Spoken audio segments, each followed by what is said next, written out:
what I'll be talking about, and I changed my title a little bit, is on how lifelike functions can arise from chemical networks, from reactions between molecules, and I'll focus in particular on the mechanisms that are behind this and try to generalize them out a bit. When listening to this talk, you'll see, and certainly if you're not a chemist, you may be even a little bit daunted by chemical structures. Try to look beyond the chemical structures for the generalities, because I think there are a few take-home messages that are relevant to an astrobiology audience, and they're relevant to questions like how can life look in another way than we know it on Earth, for example. But let's get started. That is, if these slides want to move, it seems. Okay, there we go. So questions that are on this slide, like how did life start, and maybe somewhat related, can we make life? I guess I don't have to motivate the importance of those to this audience. It's been, these are questions that have been intriguing people for a very long time. Now, when you think about this, when you think about the emergence of life and the transition of chemistry to biology, so how you go from molecules to living organisms, it requires a sort of different way of thinking. Certainly, I'm a chemist by background. It requires a somewhat different way of thinking than as a chemist you're used to doing. So rather than focus on molecular structures, the focus should be on processes. Life is all about processes. The processes are mediated by molecules, but the molecules are not what matter. The processes are what matter. And also important to realize that in life, the constituents of life are, again, molecules. They're being made, but they're also being broken down all the time. So I think that's another aspect that hasn't really, I think, been appreciated enough, certainly not from the chemistry side, that if you're looking for life to take hold somewhere, it's helpful to look for a place where molecules are not only formed, but also continuously broken down. So there's a continuous cycling of material that you can then feed from as a sort of a rising form of life. And if you combine this formation and breakdown of molecules with the assembly of molecules, then you're getting close to the conditions that you need and the environment that you need, that you can start to expect some processes to emerge that are important for life. And all these things together, formation and breakdown of molecules, assembly of molecules, also gets you firmly into the area of systems chemistry, which is a new phase in chemistry where the focus goes beyond molecules to interactions, to assembly, and to the interplay between formation and breakdown and assembly. Now, if you then ask the question, okay, if you look for life, you want to know how life emerges, then you need to somehow define it. Now, I will not try and define life. Instead, I'll provide a list of properties that life needs to have, or a list of ingredients that, if you put them together, should result in a primitive form of life. And those are summarized on this slide here. So we have replication, so the ability to produce copies of yourself, compartmentalization. So current life consists of cells, is contained in cells. So some cellular type of structure will probably have to be there as well. Then key also is metabolism, so the ability to convert material that you find in your environment into bits of yourself, as well as the ability to tap into an energy source that you find around you. When you bring all these three things together, and linked to metabolism is already in a way also the aspect of being out of equilibrium, you link these things together and maintain it away from equilibrium, then in principle, you should already have the conditions under which Darwinian evolution can occur, particularly if there's a formation and breakdown happening at the same time. And all of this together should then give rise to a very primitive form of life in the first instance. Whether you would even recognize something that does all of this as being living is a good question. So what are the features you should be looking for to really recognize this? I think we'll only find out properly by the time we actually put something together which has all of this. So this is what my lab is trying to do, piece together a minimal chemical system that does all of this, not necessarily guided by constraints that you can impose on things from a origin of life perspective. So the molecules we use are not necessarily those that would have been around on early Earth or elsewhere on sort of planets that could have harbored life elsewhere in the universe. We're, in the first instance, not going to be restricted by those considerations because they don't necessarily make it easier, I think, to get to the most simple system that does all of this. And the philosophy there is once you have something that does all of this, maybe then you can look and replay the same story, but then with a different set of molecules.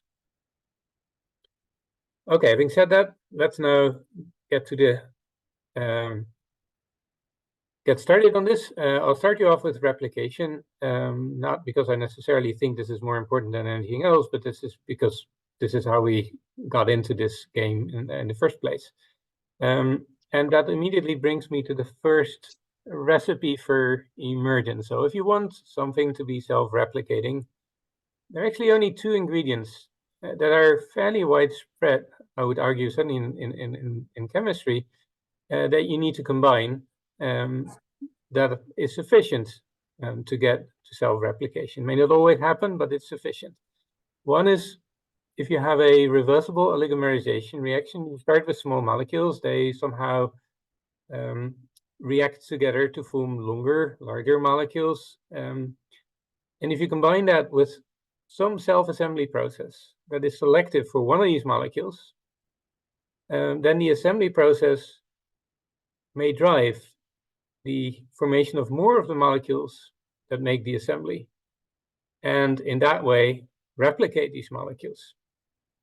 So self-replication is then an emergent property from a mixture where you have reversible oligomerization and self-assembly. So let me make that a little bit more concrete by showing you an animation where we start off with a very simple monomer, which you see here is depicted as schematically with has two yellow ends that are reactive.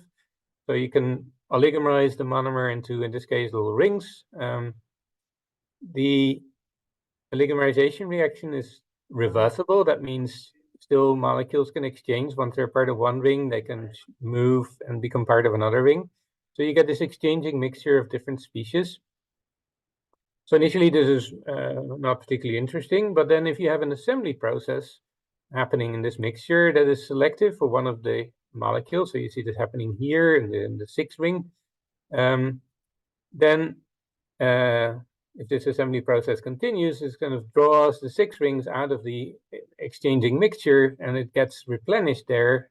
Then the stack of six rings grows in a way that where the assembly process drives the synthesis of more six rings, initially in a linear growth process. But if you start to agitate such mixtures, the long, thin assemblies that you just saw forming will start to break. And each time an assembly breaks, you double the number of ends and you double the growth rate.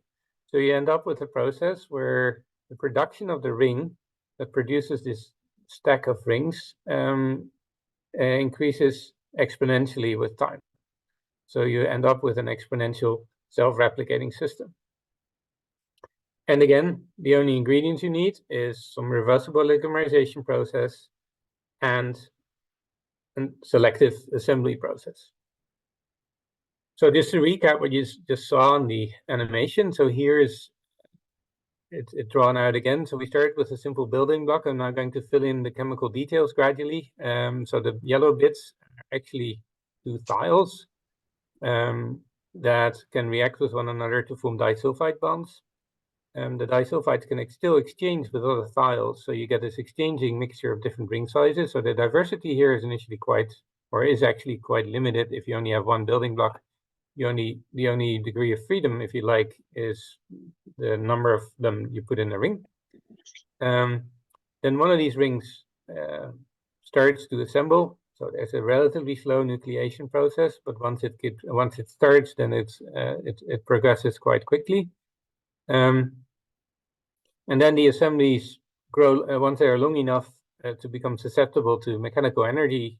They can break, and each time you break an assembly, you make more growing ends. Now, what the animation did not show you, and what we discovered actually since we had the animation made, is there is another, at the time was unexpected feature in this system. The growth of the stacks involves the docking of some of these small rings on the side of the stacks. So it doesn't grow from material that's in solution, as you saw in the animation. It actually the material first docks on the side and then diffuses along the side to the end, and then gets incorporated there. So this is a feature that we discovered rather late, and we only discovered by looking at the assembly process by a high-speed AFM. Before I show you this, maybe I should show you first the chemical structure that shows this behavior. It has the two thiols for the making the rings. It also has a short peptide chain, 5 amino acid sequence, which has a sequence that is predisposed to form beta sheets, to assemble in the way that is shown here with the arrows. But it's too short, this peptide sequence, to do this already at the stage of the monomer or the small rings. It's only for a large ring that this becomes feasible. So this is also what gives the selectivity in the assembly, that the assembly is only happening with the larger rings. But now to this back to this docking of material to the side of the rings, where we found this when we looked at these systems by high-speed AFM. So you see now what is still what is the first direct visualization of self-replication. The stacks are pretty small, so this is the scale bar here is 20 nanometer. So these fibers are first absorbed on the surface and then supplied with liquid that contains the small building blocks. And you see here growth of these reservoirs of building block on the side of the fiber, then diffuse to the fiber end, and then the replication carries on at the end. So knowing all this about the system, we're now ready to set the next steps and address the other essential features for life. And I'll first home in on metabolism. So metabolism means that the system is able to somehow build its molecules or its own constituents from material that it finds in its environment. And key to metabolism also in current life is catalysis. So the ability to catalyze reactions, specifically those reactions that produce products that you can use. So if you want to integrate metabolism with replication, what you want is that the replicators start catalyzing reactions, and not only their own replication, but also other reactions that produce molecules that are useful for them. So how can replicators acquire this ability? How can they invent catalysis?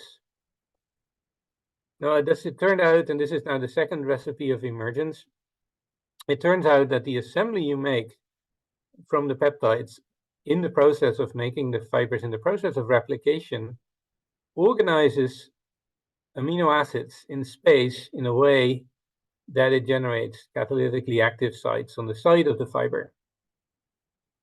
So by assembling, you bring together a lot of the amino acid residues, particularly these lysines are rather important, on the side of the fiber. You bring them so close together that the lysines that are normally, when they're dissolved in water, protonated, they no longer are all protonated when they get too close together, because that will be too much positive charge too close together and lead to a lot of charge repulsion that is unfavorable. So some of these protons are pushed back into solution. So you have a lot of lysines now that don't have a proton, and they can now engage in catalysis. So the protonated lysines are not good at that. So lysine at neutral pH in water doesn't do anything. But with the mole close together, then you get activity because some of the lysines are not protonated. You also have hydrophobic residues on the other side of the peptide sequence that generate hydrophobic binding pockets where substrates can bind, where cofactors can bind. And all that together then leads to the ability to catalyze reactions, which is a property of the replicator, but not of the precursors, not of the building block, but also not of the small rings. And it turns out that these replicators, without us modifying anything in their sequence, are remarkably versatile in catalyzing different reactions. This is called promiscuity, that you can catalyze not only one reaction, but also actually several others. So one of the first reactions we identified was the cleavage. Now this becomes a little bit chemical. If you don't have a chemical background, ignore the names, but I'll get back to the take-home message in a minute. So it includes FMOC cleavage, retro-aldo reactions. We since then also found Knoevenagel condensation, hydrazone formation, and cofactor-mediated redox, photoredox catalysis. So again, if these words don't speak to you, don't worry. The point is, these are very different reactions, and they're all catalyzed by the same self-replicating molecules. And that's unusual. So normally, if you catalyze a reaction in chemistry, one reaction has one catalyst, and if you're lucky, the same catalyst does one other thing. But to have catalysis so widespread by one entity is unusual in chemistry. It's also unusual in biology. Enzymes don't do this either. But it's a good start if you want to get into metabolism, because it means with one entity, you can do a lot of different reactions. So I will home in on the first two, FMOC cleavage. Again, the lysines with the NHs play an important role. So they take a proton away here, and they'll probably put one back here, and that then leads to the cleavage of FMOC groups. Retro-aldo reaction is this reaction here. So what we then asked ourselves is, okay, we have these different reactions. If we now look at different replicators, different peptide sequences, do they catalyze these reactions?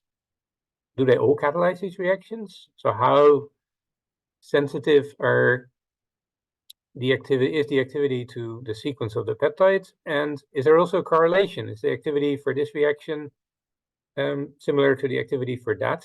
Or is that not correlated at all across different peptide sequences? So we made a lot of different replicators with different peptide sequences, and we plotted the activity for one reaction against the activity for another. And all the numbers you see here correspond to different peptide sequences that I've written out here. I will not go through the details here. The point, the take-home message is there appears to be very little correlation, so between the activity for one reaction and another. So it seems like they're not doing more or less the same thing in different cases. And the other take-home message is there's quite a bit of variation in the activity for these different reactions. So these are logarithmic scales when you change the peptide sequence around. And the implications of those two observations is that apparently mutations are tolerated. So you don't lose activity completely if you mutate your peptide sequence, and the activity actually can be optimized by changing the peptide sequence. So that means that optimization also by evolution, this is what we did not show, but in principle, it should be possible if we can evolve that we can now select for peptide sequences based on their ability to catalyze reactions, provided, of course, that these reactions somehow benefit the system that's the self-replicating system. So this shows catalysis. This shows that catalysis is widespread. It shows that it can also survive in an environment where mutation rates may be quite high. I think early life has to cope with high mutation rates somehow, because you cannot easily envisage copying information in early on without making a lot of errors. So I think there's a lot of good news on this slide. So now back to metabolism. So for that, you need that you not only catalyze reactions, but that these reactions also benefit the system in some way or another. So this is also possible by recruiting a cofactor to these replicator assemblies that, upon shining light, is able to convert triplet oxygen into singlet oxygen, which in turn is accelerating the oxidation of the building block into the small rings. And the small rings are needed for self-replication. So here the replicator catalyzes a reaction upstream, turning molecules in its environment into molecules that it can grow from. So you can see that as at least a first entry into a metabolism. It's pretty simple, not that many reactions.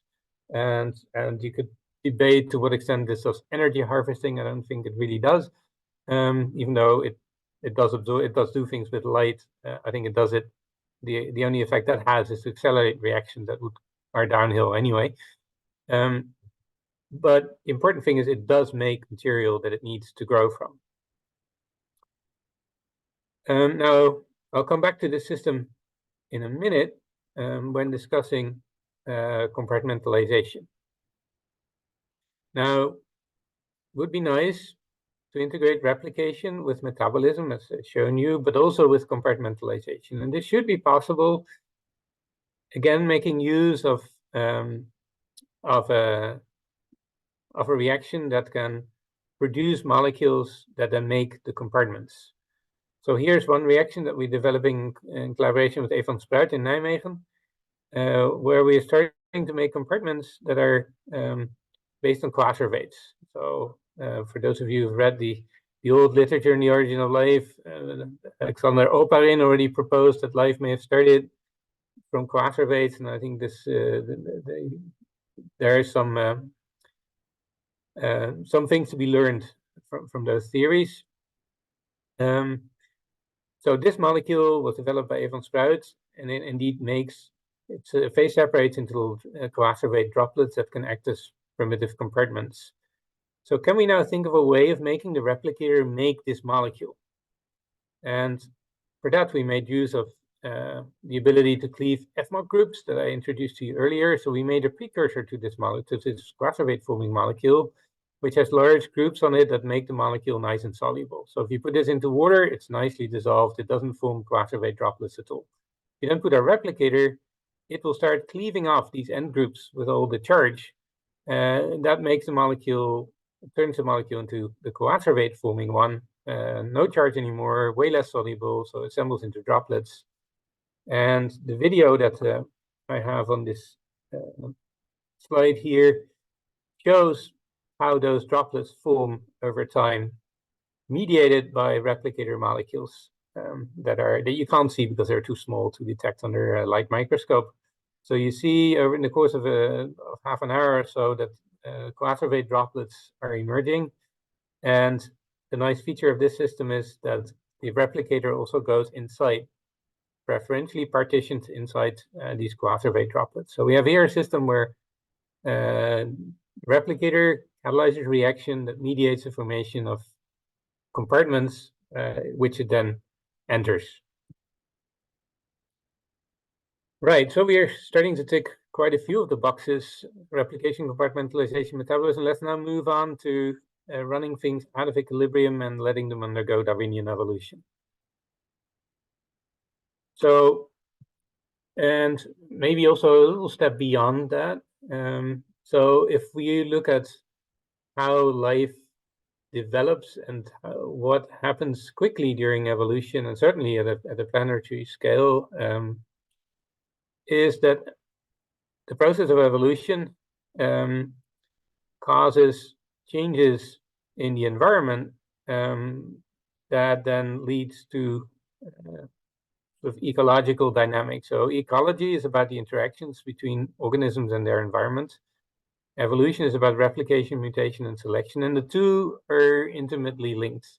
So once something evolves, it impacts the environment, it impacts the ecosystem, and once the ecosystem changes, evolution responds. So life, as we see it on our planet, is really an outcome of the interplay between evolution and ecology. Now that's on a planetary level.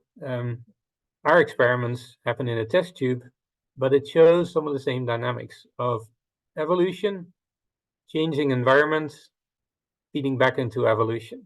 So let me explain how that can work in a very simple system. Again, only one building block. Make a mixture first of different interconverting rings, but now two different ring sizes are able to replicate: a trimer and a hexamer. They're both replicators, so that means they both catalyze their own formation from the common food set. They are a little bit different in the way they do this. So if you look at the chemical detail of the replication, the mechanism is different. So for the chemist amongst you, the trimer replicates through a radical mechanism and the hexamer through an ionic mechanism. There's also some cross-catalysis. So the trimer also is mostly producing itself, but it can also occasionally produce, say, as a mutant, a hexamer, and vice versa. So the cross-catalysis amounts to mutation, means we're dealing with a system where there's replication and mutation. So those are the already two key ingredients for Darwinian evolution. The missing element is selection. That's the mechanism I just talked about. But selection can take place by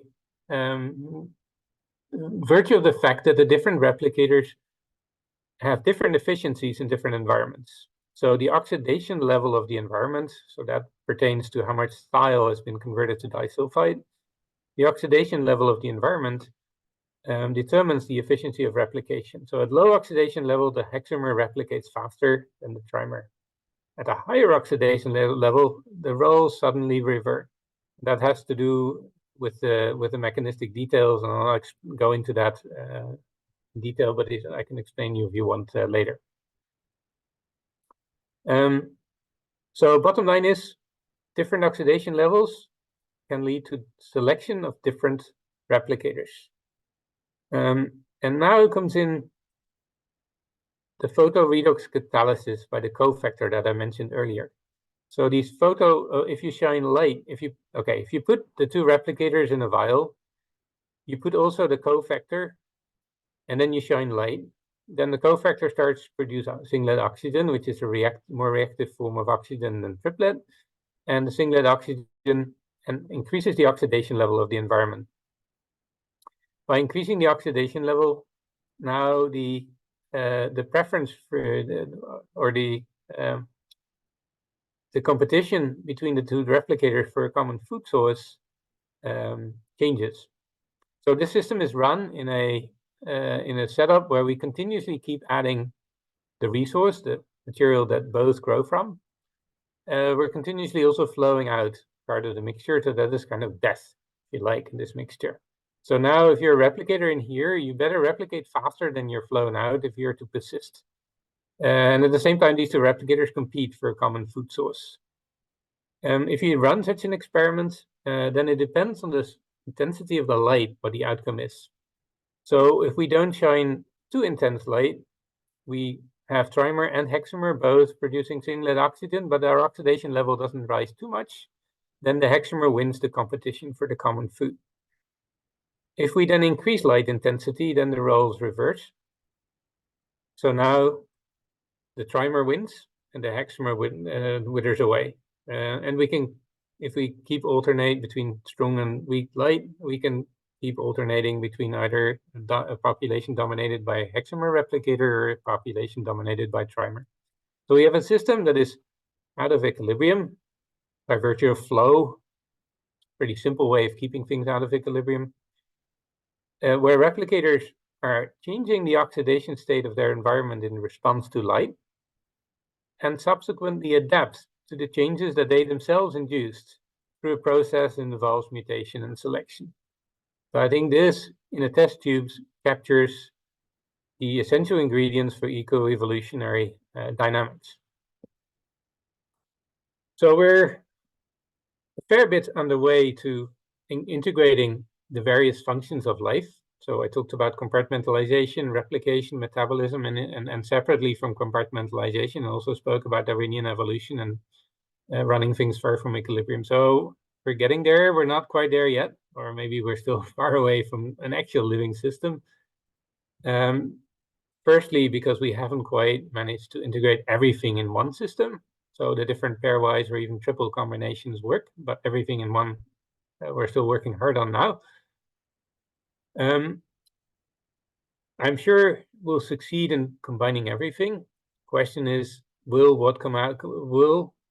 the thing that comes out of that be alive? And I don't think so, at least not initially, because at least in my view, in order to make something, to be able to call something life, it not only needs to evolve in the sense that I showed you just now, where there's sort of rudimentary replication, mutation, selection, but very few places that could go. There we only had 2 replicator mutants, and that was pretty much all the system could ever do. So it could not really evolve in any meaningful way. So for life to emerge, in order to claim that life has emerged, I think you need to somehow show that it at least has the potential to keep evolving in an open-ended way. So it needs to keep making evolutionary inventions, like the invention of catalysis I showed you earlier on, but it needs to have additional features possible as evolution progresses.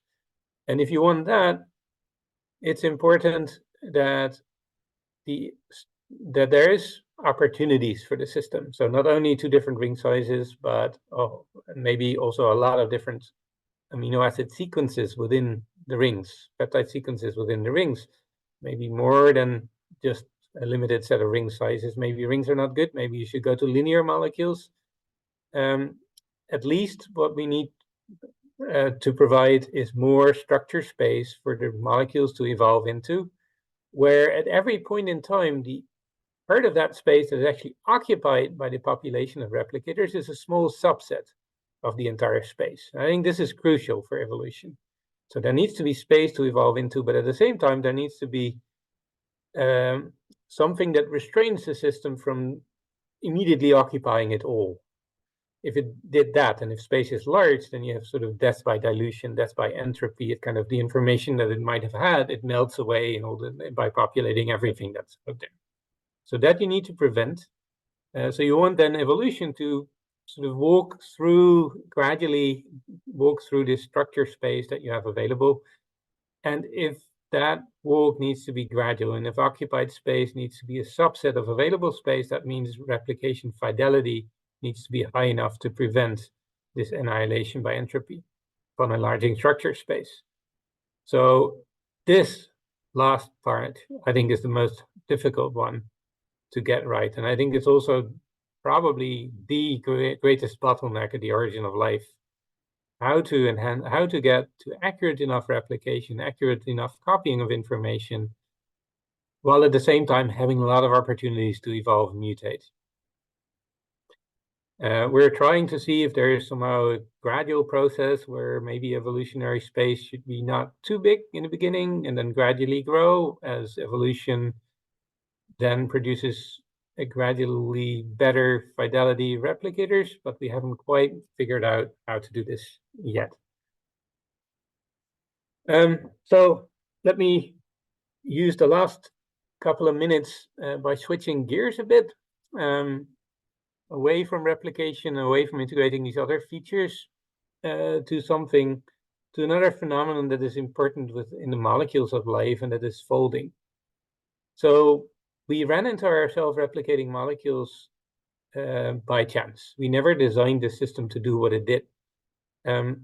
Actually, what we were working on, what we did try to design, were molecules that were making rings, like ours did. They were having peptides that should assemble into beta sheets, like the replicator did. But our idea was that this should happen within one ring. And we had some motivation of why we wanted this to happen. This failed in a beautiful way because it got us into the whole replicator business. But as you can see here, the outcome, whether you get replication or folding, the only real difference is that in the replication case, the interactions between the blue arrows are between rings, whereas in the folding case, it's within a ring. And controlling whether it's between or within was difficult at the start and remains difficult. So 10 years after we discovered replicators by chance, we found, without designing them, we found that we could also make folders, again by chance. So replication and folding are really two sides of the same coin. And that's still the case in current biology, in current biochemistry. If you look at proteins, in order to be functional, in most cases, they need to fold. Yet proteins can also assemble. And in most cases, that is not what they're supposed to be doing and can actually lead to really nasty consequences. So there are a lot of amyloid-related diseases like Alzheimer that arise because proteins don't adopt their folded states, but they're rather adopting an assembled state. And like in our replicators, the assembly is autocatalytic. Also, amyloid formation is autocatalytic. So there are a lot of parallels between this behavior in proteins and the things we saw in our structures. But for now, just the take-home message is really two sides of the same coin. And folding and replication are actually more related than many people thought for a long time. And that point was really made very clearly when we started to look at this molecule here, which is a shorter version of the pentapeptide that we looked at before with a slightly different amino acid sequence. This molecule, you take this, so it's not a very complicated. As an organic chemist, I call this a simple organic molecule. I know that if you're an astrochemist, this is already looking pretty complex. It has 2 amino acids and something else too. But I would argue it's still quite simple. If you put this in at neutral pH in water with a bit of oxygen from just the ambient atmosphere, what comes out in more than 95% is this. So these are 23 of these molecules linked in one big ring. And that's formed, you don't detect any of the 22 ring or the 24. It's virtually only this. So we're organizing here 506 carbons and, well, in total more than 1,300 atoms in a single reaction step in space in a complex three-dimensional arrangement. So the reason this forms is because this molecule, this 23-mer, happens to fold into a rather specific conformation. So here it is. So if you look at this, it doesn't probably speak to you. And that's exactly the point. There is no symmetry in this structure. Every atom is in its own unique environment. So this forms autonomously, spontaneously out of a pretty simple starting material. And I still find that mind-boggling that you can get complexity of this sort for free. So it starts to look like a small protein. The only big difference with a protein is that where a protein has a function, it has been evolved to have a function. This molecule is just a structure. It doesn't do anything. Not yet, at least. So this is a general feature. This was not a one-off finding. So if you play around with a peptide sequence, you can find more of these types of molecules. So here's a 16-mer. The crystal structure, I should give credit to Ivan Hook and his postdoc Pradeep Mandal, with whom we collaborate. And solving these crystal structures is really their work, and certainly not an easy job. So this is another peptide sequence making another ring size. So this is now a 16-membered ring. And it's very subtle. You can make small changes in the structure, even just change the chirality. There's a stereochemistry of this carbon. So now rather than this group pointing towards you, it points to the back. And you get a different outcome. So instead of having the all L amino acids, you now have it 1D and 1L amino acids.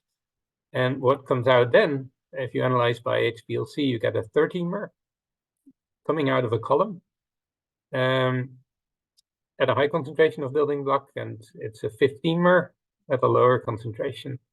So we were scratching our head for a while as to what this 13-mer could be. It turned out only crystal structure revealed it. This is half of the crystal structure, and this is a 15-mer. But this is the material that corresponds to the peak of the 13-mer, because it comes out of the column as a 30-mer because there are two 15-mers that are linked together, held together, not by covalent bonds, but by non-covalent interaction. So here's space filling one of the 15-mers and the other one in wireframe. The 15-mers look identical, but they're subtly different.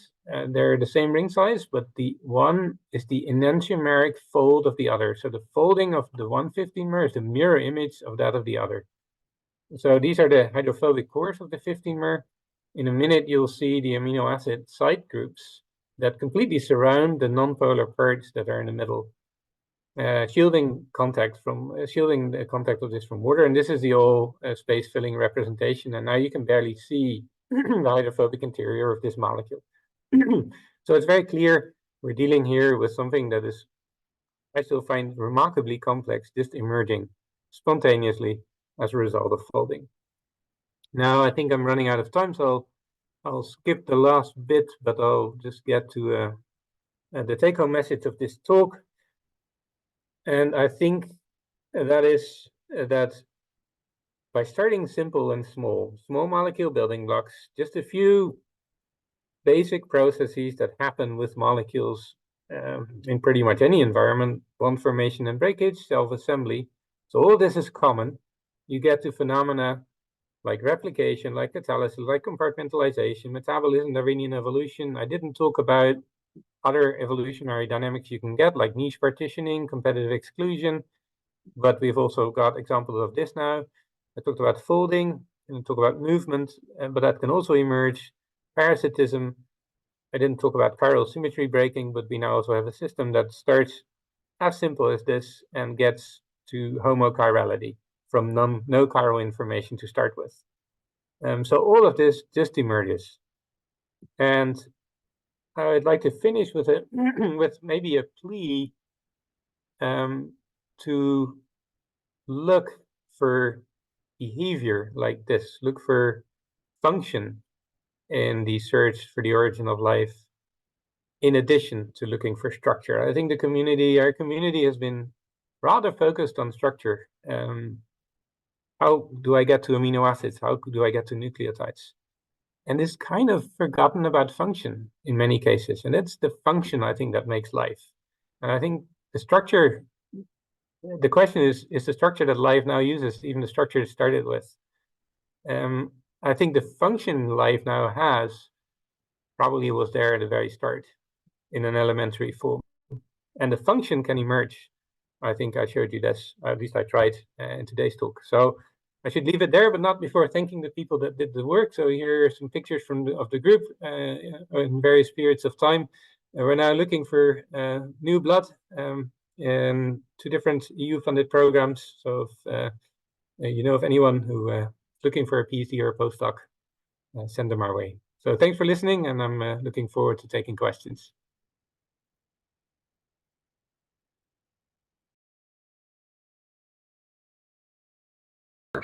First of all, thank you. It was really interesting, really informative, and really surprising at times to see the complexity of function that arises from fairly uniform and simple starting materials. The one thing I noticed, however, is that your starting molecules are all pretty reactive. And I wonder if you can comment on the feasibility of prebiotic or otherwise synthesis of molecules that have such a high degree of reactivity, or rather, does that reactivity stand in the way of accumulating enough material to do anything interesting? When you say reactivity, is that to say, I mean, they react? Yeah, I mean, they have the thiol groups, they have the amino groups, which are all groups that if they were to rise in the primordial ocean, they would probably react with something or hydrolyze pretty quickly. Yeah, I think reactivity, I think you should be, I think the worst you can do is make a molecule that doesn't react at all, because then you have exactly, because life has this cyclic nature to it, right? Everything in a cell, I mean, even our proteins in our bodies, they live for about 48 hours and then they're broken down again. So everything is cyclic all the time. So as long as it's reactivity that can be cycled. So you don't want reactivity of a sort that it gets converted into something that is no longer reactive and then kind of effectively out of the system. That's bad. But as long as that's prevented, and of course with reactive groups, that is a risk, that it might just be channeled out of the system altogether, and then you're in trouble. But I think you need reactivity, and I think actually, I mean, what some people say, and not that I'm necessarily a proponent of the RNA world, but what some people say is a problem with the RNA world is that, well, RNA is so reactive, it hydrolyzes so fast. I find it's an attractive feature because it actually gives you the degradation path for free. So if then you only need to keep forming it faster, and then you degrade, and then you're fine, and then you're already in the dynamic regime that life exists in, right? The continuous formation and breakdown. So I think that regime is a regime to look for. And I would say, if I'm to look for life and look for prebiotic chemistry, I would look at systems where you see the cycling of molecules that then have to be reactive in order to be able to do this. Yeah, thank you.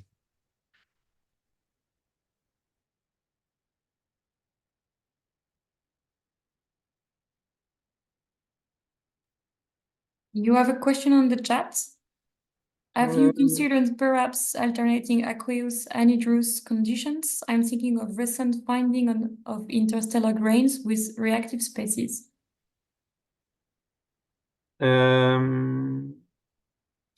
Yeah, I know a lot of people actually work on these the wet-dry cycling. In our systems, we don't do this. I think that also relates to the fact that it doesn't really help for our chemistry. Actually, in our case, we make oligomers by disulfide chemistry, and that's not a hydration dehydration reaction. So if you make peptides, that's a hydration dehydration reaction. So you hydrolyze in with water, and then you condense again when you take the water out.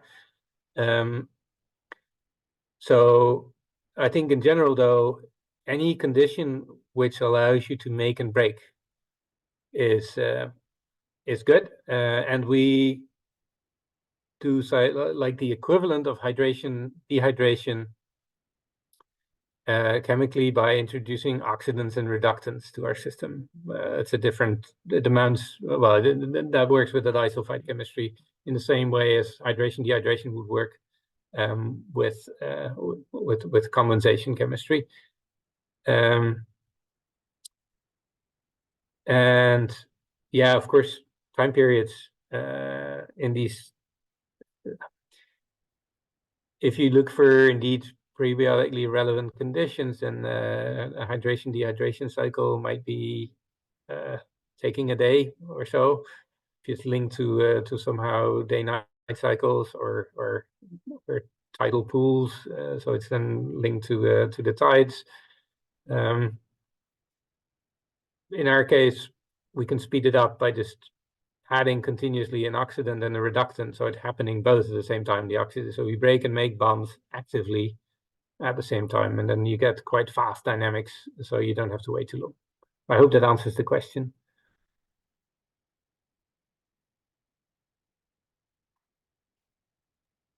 Next question, Alexander, please go ahead. Hi, thank you. Thank you for the very interesting lecture. I'm a PhD student in philosophy, so I apologize if my question will be possibly a bit out of place, but how would you comment on Ganti's chematon model and Eigen-Schuster's hypercycle model, considering what you talked about today? Because it seems to me, if I remember correctly, Ganti would say that if self-replication, metabolism, and the compartmentalization unite in the system, for him that would be a boundary between non-life and life. And, yeah. And according to you, if I understood correctly, this would not be sufficient for life in I think strict sense. Yeah, so where you draw the line between life and non-life, I mean, this is there's no agreement on this between different scientists and different communities. And I think it will remain, unless there's some sort of phase transition that separates the two, it will remain an arbitrary boundary. Probably is like, my feeling is it's a kind of a gray scale in between, but I would not side with Ganti because I think, because I value the evolvability more than Ganti did. I think the basic workings of it, yes, you need exactly the chemoton, or maybe not exactly the chemoton. The chemoton is like the easiest way of getting there, or sorry, the easiest the simplest mathematical description. I think that's probably the right way of putting it. Whereas the simplest to implement as well, that remains the question. Nobody knows until we try it, and this is also one of the motivations why we're trying to do what we're working on.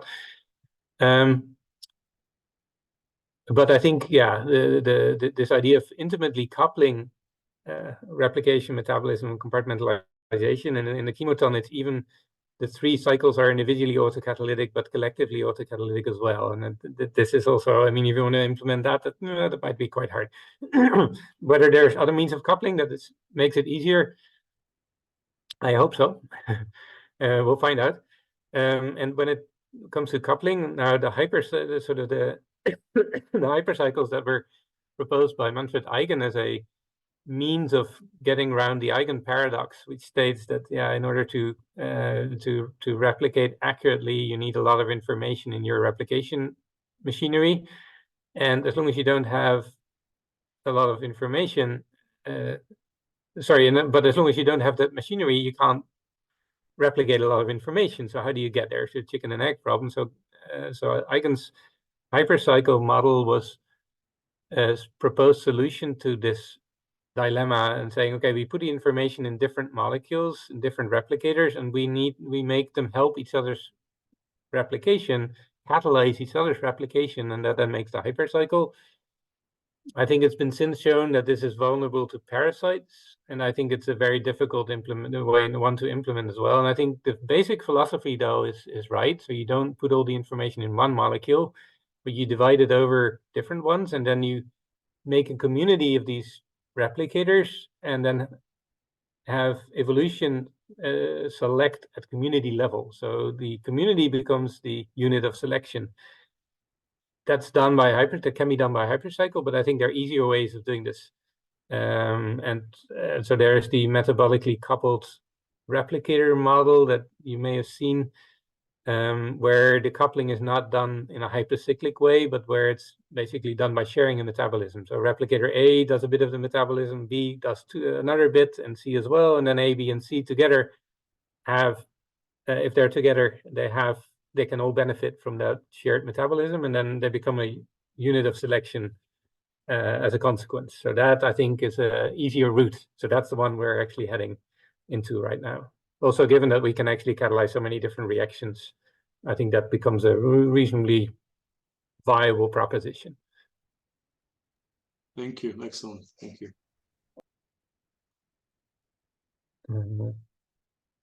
Next one is Christoph, please. Yes, hello. Okay, thanks a lot, Sijbren. I have a question, or first a clarification, and then a question or comment. The first is the clarification about the coacervates that you showed. Is this, I mean, how does it work? I mean, is this really a compartmentalization in the sense that there is an inside and an outside of the coacervates, or is it a compartmentalization in the sense that the coacervate makes it possible to have a surface and that something happens to the surface? So it's like a surface type compartmentalization, but without an inside or an outside. So that would be a point for clarification.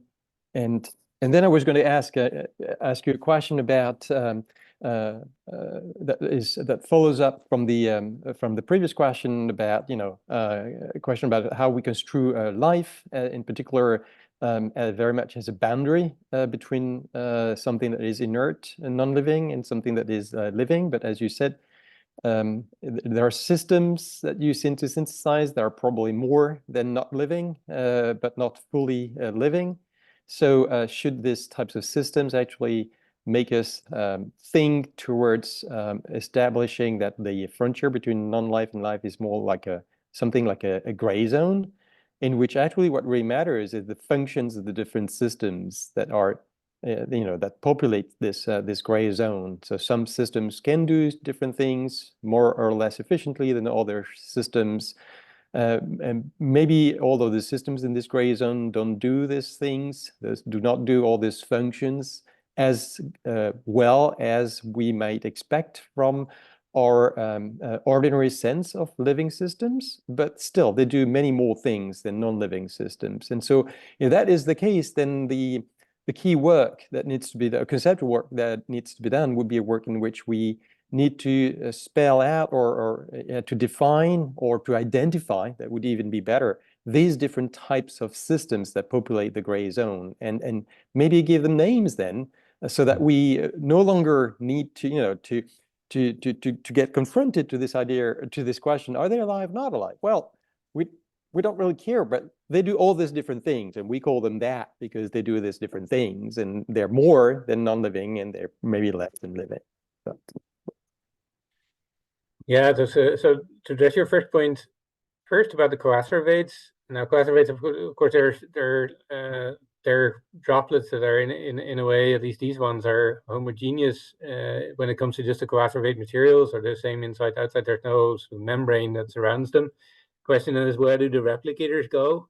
They seem to, if you look at fluorescence, they seem to go inside a little bit, but also do accumulate on the surface as well. Also, there's a larger concentration of them on the surface, but they're also can be found inside.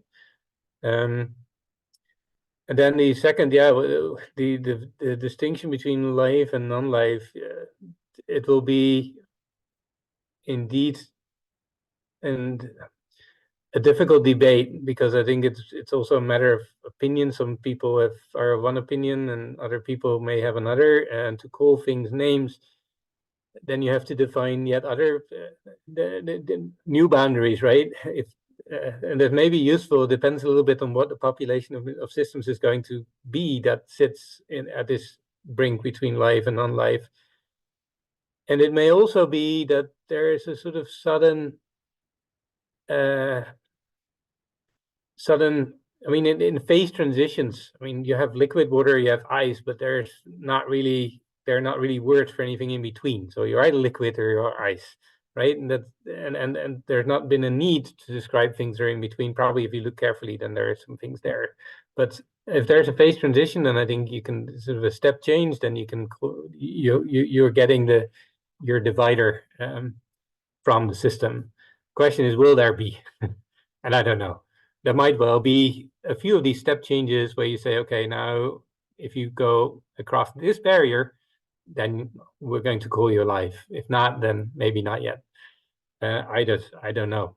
I think it would be very cool though to see what's out there in this zone, and it might well turn out to be a large gray zone. And in a sense, right, we already have discussions of this sort about viruses. Are they alive? Are they not alive? Well, they're definitely more than not alive, but they're not quite completely as alive as a cell is. So, yeah, I think these are exciting questions to be thinking about. I believe it is applicable to the environment of pretty high densities. As an astrochemist calculating the evolution in the ESM, I hardly deal with such, but they may be existent on planets, right? Pools and atmospheres. Yes, I think the sort of things I talked about in interstellar space, this would be tough. So I think you need somehow a condensed phase, ideally a liquid. I think that helps, and probably a liquid and interfacing with a surface of some sort probably helps too. I didn't have that in any of our systems. Actually, it gets so much harder if you do, but that's not to say it's not important. And there are no, I mean, their surfaces are for very good reasons postulated to have played an important role in the origin of life. but it's just very hard to investigate experimentally. So we kind of confined ourselves to condensed phases to liquids, and study what goes on inside those phases. And there you already have all the behavior I showed you. Okay, so there's the question of Victor on the chat. What could have been the role of chaperones early in the evolution of complex chemistry? Chaperones isn't kind of hurt. So what exactly is do you mean with a chaperone here?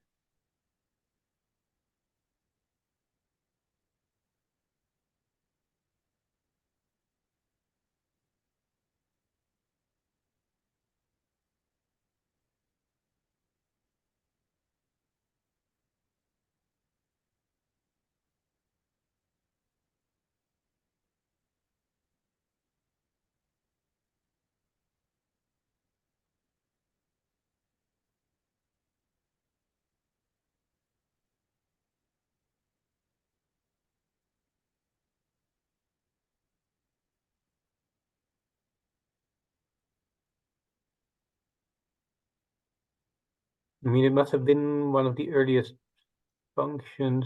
I'm still struggling to. So chaperoning, you mean, is one of the earliest functions?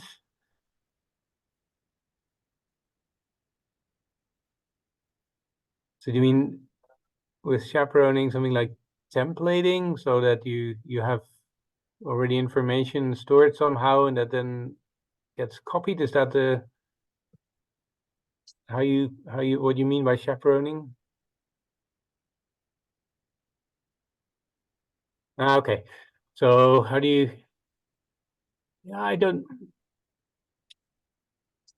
think molecules particularly need help to form other molecules. I think they probably need the opposite. In order to get to life, you need to somehow channel molecules, and maybe this is what you mean. And you need to channel them in certain directions and then not let them do what they would otherwise do, and that is produce a lot of diversity, not most of which is probably not going to be very helpful for anything. This is what chemistry does when you don't control it. If you want to make a molecule and you don't constrain conditions, you make a lot of other molecules as well. So in terms of channeling chemistry in a direction that is conducive to the formation of life, in my view, it's really the emergence of autocatalysis that might actually fulfill that role. So it's not chaperoning in a sort of physical sense. It's it's more in the competition. I mean, again, if there's a lot of different molecules floating around in a prebiotic soup, and they have lots of different things they could potentially do. Question is, where does the material go? And if you have autocatalytic systems in such settings, particularly in settings where things are cycling, then matter ends up in the products of autocatalytic systems, because they're at the end faster to grow. They outcompete everything else in such recycling regime. And autocatalytic systems could look like the ones that I showed you. They could also be autocatalytic networks a la Stuart-Kaufman. I think there is a lot of interest in trying to identify now how autocatalysis can spring up. Autocatalysis of any sort can spring up in sort of prebiotic mixtures, and I think it would be really nice. Again, this sort of reiterates my plea of looking for functions. Do like a Urey-Miller experiment, but not look for amino acids, but look for the emergence of autocatalysis and whatever molecules that may involve. Not so easy to do though. Much easier to inject your sample onto a chromatography setup and look for the amino acid peak than to look for a function.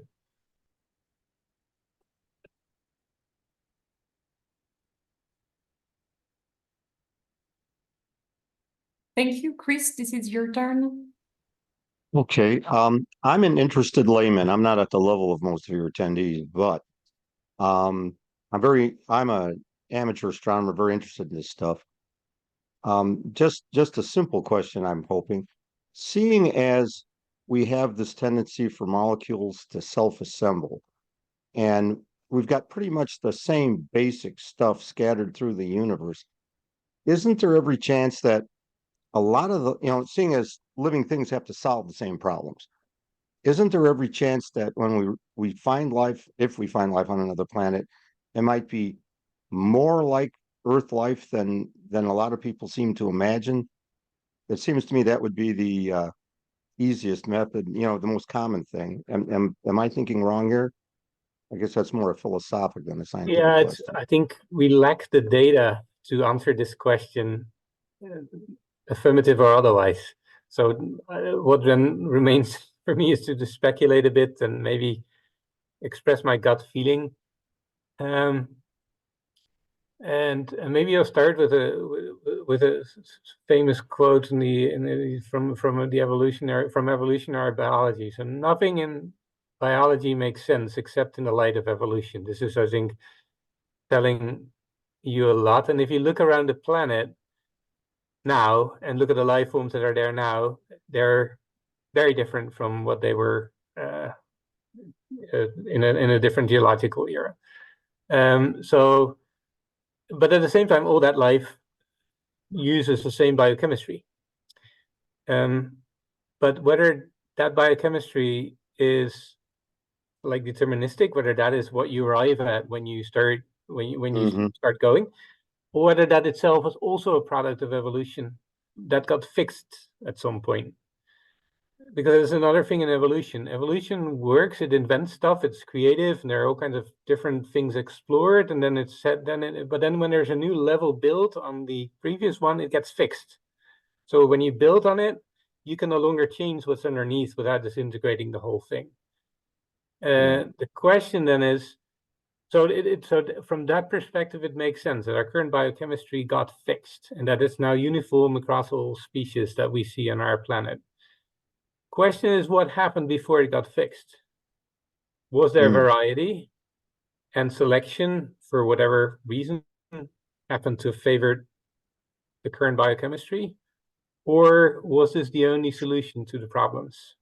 My gut feeling is, again, going back to how I started the first quote, current biochemistry is a product of evolution.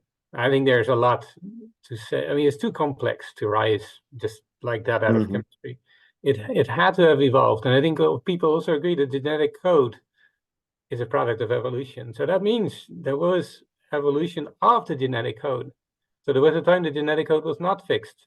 It makes my head hurt if I start to think about what that then has for implications. But if that's true, then I think life could have looked very different from how it, also from a biochemical point of view, different from what it now looks on Earth, when the Earth would have played again, or when you look at life on another planet. That's my gut feeling, but I may well be wrong. Thank you.